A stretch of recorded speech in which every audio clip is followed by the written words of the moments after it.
Hello అండి. ఈరోజు బ్రేక్ఫాస్ట్లో పొట్టు పెసరపప్పులో కొంచెం మామూలు పెసరపప్పు కలిపి కొంచెం బియ్యం కొంచెం మెంతులు రాత్రే నానబెట్టుకొని వీటితో పెసరట్లు వేసానండి. చాలా రుచిగా వచ్చాయి. పెసరట్లకు వేసుకునే పిండిని ఎప్పుడు మనం మెత్తగా రుబ్బేసుకోకూడదండి.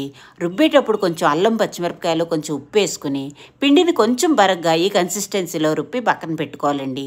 ఇప్పుడు అట్టు పైన వేయడానికి ఉల్లిపాయ ముక్కలు, అల్లం ముక్కలు, పచ్చిమిరపకాయ ముక్కలు, జీలకర్ర, కొత్తిమీర, కొంచెం ఉప్పు కలిపి పక్కన పెట్టుకోవాలండి.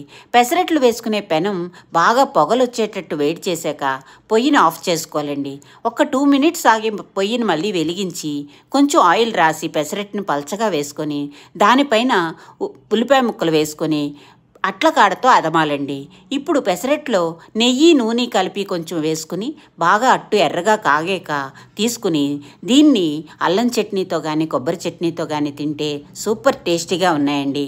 అలాగే నా వీడియోలు కనుక మీకు నచ్చితే ఒక్క లైక్ చేసి నన్ను సపోర్ట్ చేయండి ప్లీజ్. Thank you.